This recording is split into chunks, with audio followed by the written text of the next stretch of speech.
So you finally hit level 50 in Borderlands 4. What do you do now? Well, the first thing I'll say you want to do is do your Ultimate Vault Hunter 5 to get to the hardest difficulty. And to do that, you open up your inventory, go over into your Missions tab, go to Challenges. Then you'll see Ultimate Vault Hunter. What you're going to want to do is start at the bottom and go in a alternating pattern and go from bottom left to bottom right, bottom left, bottom right, bottom left, bottom right. That is the order that you're going to do these missions, because I know a lot of people are doing this thing where they just read certain ones and they don't complete. You have to do what happens before in order to unlock the next one. So left, right, left, right, left, right. That's how you should be doing them all the way up until you get Ultimate Vault Hunter 5. Now let's say you are Ultimate Vault Hunter 5 and you clicked on this video at level 50. What the hell do you do now? Well, I'm pretty sure you're well aware of the endgame activities like the Moxie's Big Encore, which is currently located over here at this drill site if you guys want a chance at the Men in Black pistol. Now if you want Maurice's Black Market, which is actually located today, would be over here. And if you want to do your weekly wildcard mission over by Lilith, you can definitely go do that as well. But I will say those three endgame activities can only take you so far. I would also recommend that you farm SDUs. I'm not fully maxed out with my lost loot, but getting your SDUs is something to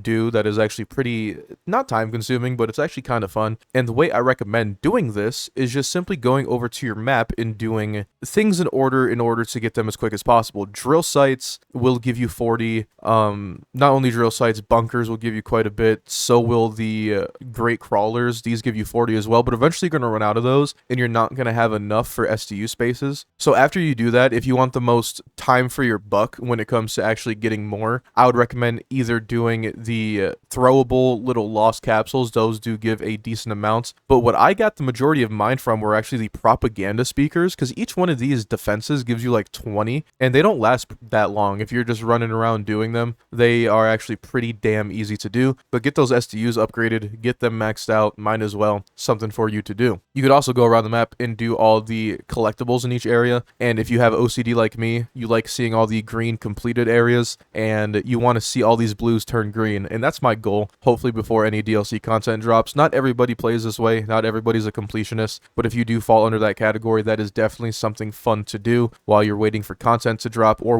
waiting for the next weekly activities to refresh, because they do refresh in 12 hours, and this video will be coming out prior to that reset, and I'll probably tell you guys where the black market is afterwards. Another thing you could do other than that is make sure you get all your safe houses. Those are probably the easiest ones around the map, plus you want to get all the teleportations around the map, and doing all the bunkers, doing all that will actually unlock certain bosses that drop dedicated loot. So you want to do these activities anyway because they will allow you to farm more gear, see more enemies, and all that good jazz. But not only that, you should be doing side quests. I have completely abandoned my side quests and I need to start doing them after recording this, because there's some bosses I simply cannot fight because I have not seen them, because I haven't unlocked them during side quests. So do your side quests. It would be even better if you could know which bosses drop from certain side quests based on YouTube videos or other information out there, so you could target which ones are there to give you the most potential to unlock the most amount of bosses to fight, because the more bosses you could fight, the more content you could do, and the more legendaries you could farm, and the more fun you can have. Another thing you should be farming is firmware. I know that's going to be another one that people are like, oh, what do you mean, what's firmware? Firmware is actually a pretty basic thing that people are overcomplicating. It's not anything similar to crafting your own weapons. You're not crafting your own weapons with firmware. If anything, you're just adding another layer of buffs. If you ever played any MMOs like New World, Final Fantasy, ESO, BDO, any MMO really, you know, in those MMOs you can put extra perks on your armor, and traditionally those armor perks have like 3 bonuses, and if you have more than 3 bonuses you get a set bonus. So very similar to old school MMOs where firmware is just basically that. So firmware isn't color specific. It doesn't matter what color the item is, firmware is, it could be on anything. So as you see on these 2 beams, if you look at that little glitch effect on both the beams, you can see it if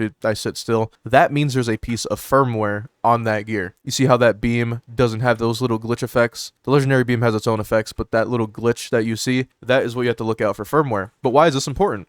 Well, when you go over to these machines, you could extract firmware as long as it's on a similar piece. So if I have a piece of firmware on my ordnance, that means anything ordnance related, like my rocket launchers, my grenades, as long as it's in the same category. Same goes for anything else. If it's a class mod, it has to be from class mod to class mod. If it's on a shield, it has to be from shield to shield. You can't pull something something from a heavy and put it onto your shield. That is another endgame activity that you should be focusing on, so you get these cute little buffs on the left-hand side of your screen. Mine was just for action skill because that's really all Harlow is right now for the build I'm rocking. I do have a whole boss melting Harlow that if you want to see, I have all the builds on my channel. I have a melee build where I just one-punch everything with melee Harlow in UVHM 5. I do a lot of Harlow builds. Anyway, another thing you should be doing is maxing out your specializations. I know I'm level 114 and I should probably go outside. I would recommend going 20 points into each category first so you can get all the perks and then start investing into these that actually matter to you. The most popular and in my opinion the most important are probably going to be runner because it gives you movement speed and people love moving. Sharpshooter will give people reload speed, but I don't see this being as popular. Brute is just gun damage. People are going to max out Brute rather quickly. Killer's crit damage, that's going to be pretty popular. Gadgeteer and Daredevil are both cooldown, so I don't see that being used much. But these Brute, Sharpshooter, and Runner, I could definitely see being more invested than others. To my knowledge, these can be infinitely spec'd into, all these ones at the very top. So all these buffs you could indefinitely get as long as you play the game long enough. I hope they do add a button to toggle it off because the game's only been out a week and I'm already pretty high level and I'm going to start hitting that point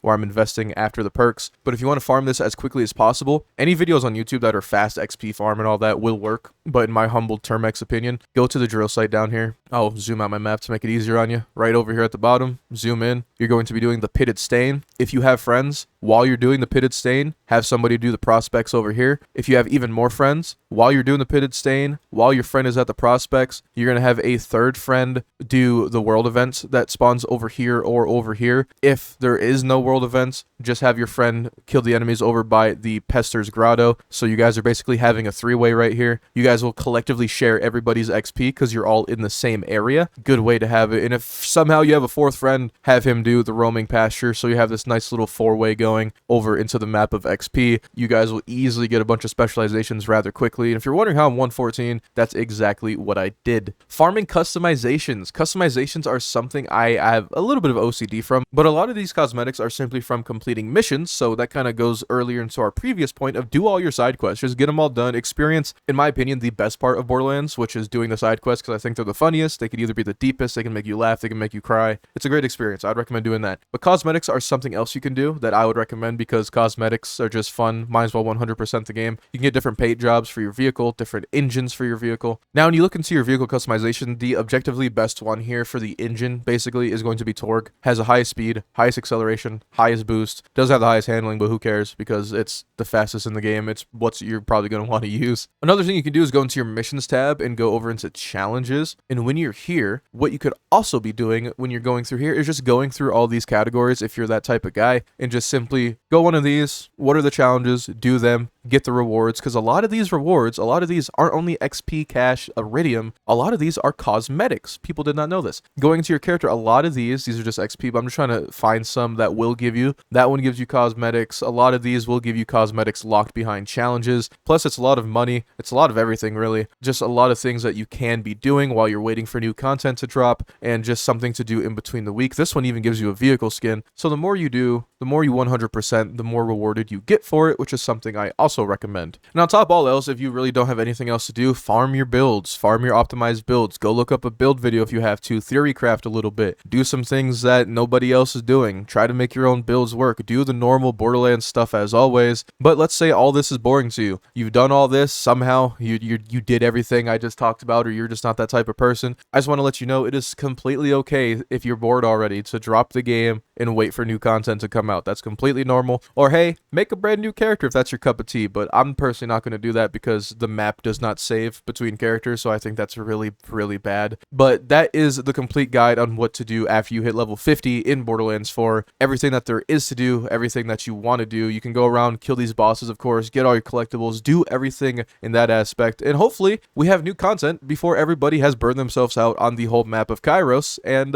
yeah, guys, if you did enjoy this video or want to see more Borderlands 4 content from me, make sure you hit that like button down below as it does spread on my content to more people in the Borderlands community. And don't forget to subscribe so you don't miss out on another video from me, guys. Thank you so much for the support, and I'll see you all later.